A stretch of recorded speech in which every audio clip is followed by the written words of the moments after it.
To start, this is my iPad. It's the iPad Pro 2020 11 inches in silver and with 256 gigabytes of storage.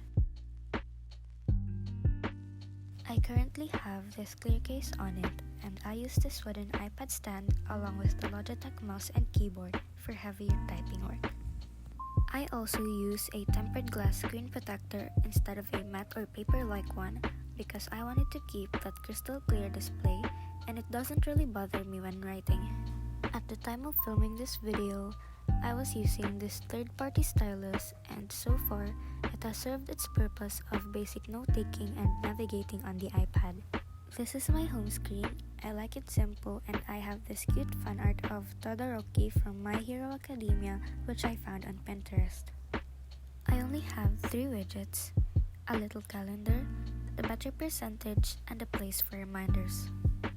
I categorized all of the apps into folders in the second page of my home screen, but before that, this is the dock where I have the apps that I like to keep in handy. On here I have Settings, the App Store, the Camera and Photos app, and Safari. Then I have an app called eCosia, which is a browser that promises to plant a tree every time you reach a specific number of searches. Then I have the Files app where I keep and organize my files such as my modules and outputs. I organize them in folders by semester and even further by subject.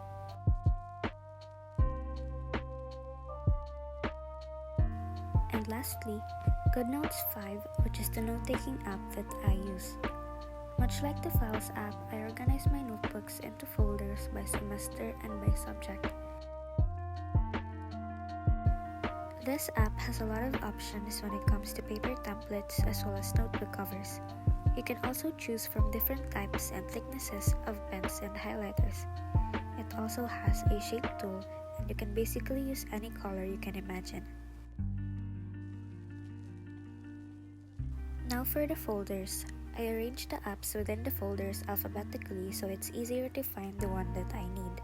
The first folder is called Utilities and it contains some basic apps like the calendar, clock, notes, and such.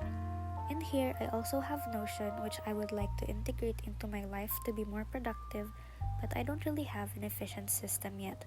I will upload a video about it if I do manage to create one, so don't forget to subscribe and click on that notification button so that you'll be notified when I upload. Next is my school folder which has my most essential apps for this year's modular/online classes. First is Google Classroom, which is an online platform where we get access to our learning materials as well as where we submit our assignments. Next is Google Drive, which is very handy for collaborating with classmates on group assignments. And lastly, Google Meet and Zoom, which we use for online meetings.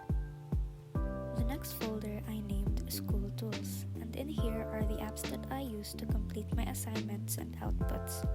I have 2 different document scanners, and the first one is Cam Scanner. One feature I like about this app is the smudge tool. You can use it to erase any unwanted marks on your scanned documents. Next is Clear Scanner, which is a pretty similar app, but in my opinion, it scans the documents clearer than the first one.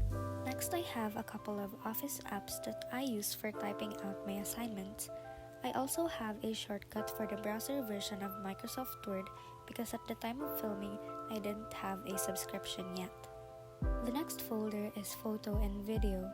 These are the editing apps that I use or have tried to use. Here we have Canva, which I use to make infographics and other visual outputs that I need for school.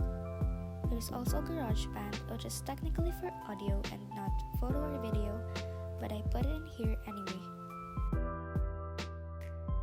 Next I have some user-friendly editing apps like iMovie, KineMaster, and VLLO.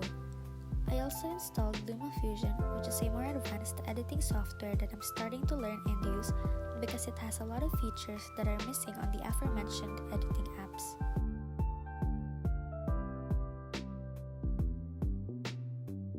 Then I have an app called Magic Eraser, which you can use to erase the background from photos. You just need to import your photo, crop it as you wish, and then use use the magic eraser tool to remove the background. You can also manually erase parts if you wish to do so. I also have Remini, which is an app you can use to enhance the quality of photos. Lastly is Over, in which you can make headers or titles for your notes or photos.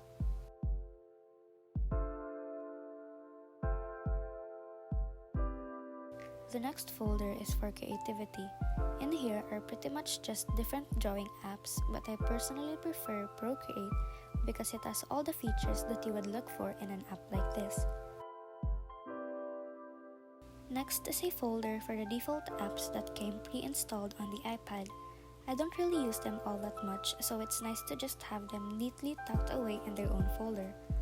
Next is Entertainment, which has a couple of games as well as some video streaming apps for my regularly scheduled binge watching of K-pop videos, K-dramas, animes, and movies among others. And lastly, the social media folder. In here are just their basic social media applications. I have Discord, Messenger, and Telegram to get in touch with people, Pinterest for inspiration, Twitter for my occasional rants and breakdowns, and of course, YouTube so I can procrastinate on doing my assignments for hours on end.